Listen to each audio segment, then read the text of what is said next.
really cool stuff. Betsy Kling, do you have one of those fancy contraptions at Casa de Kling?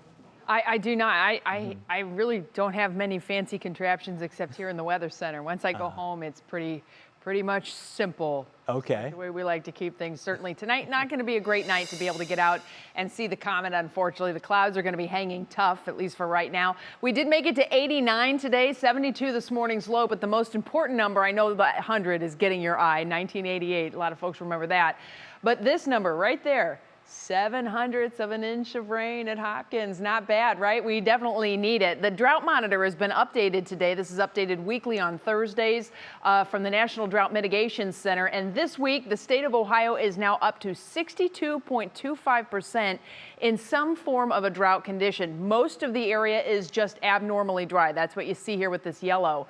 But 3.25% of the areas that are already seeing some drought conditions are in now moderate drought. And that's when you really start to get some significant vegetation decay involved in this. So this is something that is concerning. We've had much worse, but we are definitely in a bit of a dry spell right now. And you can see that the drought conditions have been expanding across the state of Ohio. Last week we had 44.33%. And so it's definitely going to be on the rise. Now, we did have a few little showers that managed to bubble up throughout the afternoon today. Earlier, we had a severe thunderstorm watch that extended all the way west toward I-71 that has been cut back now. And you can see it is just our easternmost counties that we still have that severe thunderstorm watch that is active. We do have one cell that is now producing some new lightning in the northeastern portion of Trumbull County out around Kinsman. That's going to go right over the state line. If you have friends or family that are on the south end or the east side of Tuning Lake, give them a heads up. They're probably already hearing that thunder as it's coming in, but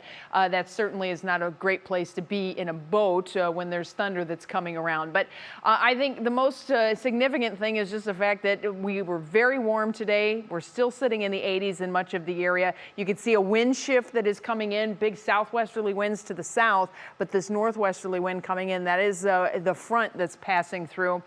Not only was it warm, but it was humid. Friends, we have dew points right now that are in the low and even mid 70s. We are in disgusting territory as far as the humidity goes. We will see it back off just a little bit as we get into the day tomorrow. We're seeing peaks of sun out there, though. I've had a couple people hit me on Twitter and say, hey, we're seeing sunshine here. A lot of that is on the west side of Cleveland and southwest, but there's still some clouds that will rotate through. You can kind of see this little circulation that's passing through southeastern Michigan. That's kind of the energy core of all of this. That moves out. We start to get clearing in here. National Design Mart hour by hour forecast. What's left of the showers will fade away as we get into the overnight. Still going to be humid, maybe some patchy fog in the areas that did have some rain, but the temperatures are going to be starting tomorrow right around 70. By afternoon, we'll see more and more sun as the day goes on. So it'll be cloudy in the morning, sunny in the afternoon, temperatures rebounding nicely back into the upper 80s once again. Tomorrow is our day of reprieve because